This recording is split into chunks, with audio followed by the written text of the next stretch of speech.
അപ്പോൾ രാവിലെ എണീറ്റിട്ട് ഇങ്ങനെ ഉമ്മറത്ത് വന്നിട്ട് ഇങ്ങനെ ഇരിക്കുമ്പോഴാണ് വീടിൻ്റെ മുറ്റത്ത് കുറച്ച് കുറ്റിമുല്ലകളുണ്ട് കേട്ടോ. മുല്ലയിലൊക്കെ അത്യാവശ്യം പൂവുണ്ട്, ഒരുപാട് പൂവൊന്നുമില്ല, കുറച്ച് പൂവ്, അതായത് നമ്മളൊരു കയ്യിലൊക്കെ പിടിക്കാൻ പറ്റുന്ന അത്ര പൂക്കളുണ്ട്. അപ്പോൾ ആ പൂക്കൾ വെറുതെ ഇങ്ങനെ കൊഴിഞ്ഞ് പോവല്ലേ എന്ന് വിചാരിച്ച് ഞാൻ ചുമ്മാ ഇങ്ങനെ കൊഴിഞ്ഞ് വീഴല്ലേ എന്ന് കരുതിയിട്ട് എന്ത് വിചാരിച്ചു, അതുകൊണ്ട് എന്തെങ്കിലുമൊക്കെ മാല കെട്ടാം. തലയിൽ ചൂടാനൊന്നുമല്ല, വിഗ്രഹത്തിലൊക്കെ ചാർത്തി കൊടുക്കാൻ പറ്റുന്ന പാകത്തിൽ നമുക്കൊരു മാല കോർക്കാം. ഈ പൂ കൊണ്ടൊക്കെ ചൂടാൻ പറ്റുന്നതാണ് ഞാൻ വിചാരിക്കുന്നത്. ഇത് കാട്ടുമുല്ലയാണോ എന്ന് എനിക്കറിയില്ല, സാധാ മുല്ലയല്ല കേട്ടോ. ഇത് സാധാ മുല്ലയാണ്, നമ്മൾ തലയിലൊക്കെ ചൂടുന്ന ആ ഉണ്ടമുല്ല ഉണ്ടല്ലോ, ആ ഒരു ടൈപ്പാണിത്. പക്ഷെ ഇത് കുറച്ചേ ഉള്ളൂ, ആകെ 3 ഉള്ളൂ. അപ്പോൾ എൻ്റെ നൂലൊക്കെ എടുത്തത് ആയിരിക്കുന്ന ബാക്കിൽ കാണുന്നത് എൻ്റെ ബോട്ടിൽ ആർട്ടുകളൊക്കെയാണ്. അപ്പോൾ ഞാൻ ഒരു നൂലെടുത്തിട്ട് ഇങ്ങനെ മാല ജസ്റ്റ് ഇങ്ങനെ കോർക്കാൻ തുടങ്ങി. ഇപ്പോൾ അച്ഛനാണ് പാസ് ചെയ്ത് പോയത്.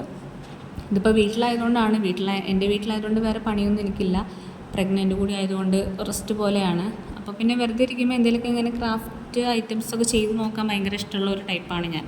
കൊറോണ സമയത്ത് ഞാൻ ചെയ്ത ക്രാഫ്റ്റുകളാണ് ബോട്ടിൽ വർക്ക്സൊക്കെ ചെയ്തിരുന്നത്. അന്ന് എല്ലാവരും അതൊക്കെ തന്നെയായിരുന്നു ട്രെൻഡ്, ചെയ്തുകൊണ്ടിരുന്ന കുറേ കാര്യങ്ങൾ എന്നൊക്കെ പറയുന്നത്. അപ്പോൾ ഞാനും അങ്ങനെ ട്രൈ ചെയ്തിട്ടുണ്ടായിരുന്നു.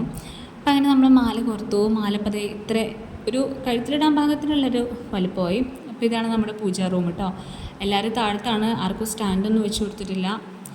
അപ്പോൾ ഈ കുഞ്ഞു ഗണപതി അച്ഛന് റിട്ടയർമെൻറ്റിന് വേണ്ടിയിട്ട് ഞാനും ഹസ്ബൻഡും വാങ്ങിയതായിരുന്നു. ബാക്കിയുള്ള എല്ലാവരെയും നമ്മളിങ്ങനെ അമ്പലത്തിലൊക്കെ പോകുമ്പോൾ വാങ്ങുന്നതാണ് കേട്ടോ.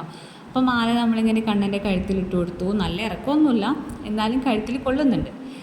അപ്പോൾ അത്രയേ ഉള്ളൂ നമ്മളുടെ ഈ ഒരു കുഞ്ഞു വീഡിയോ.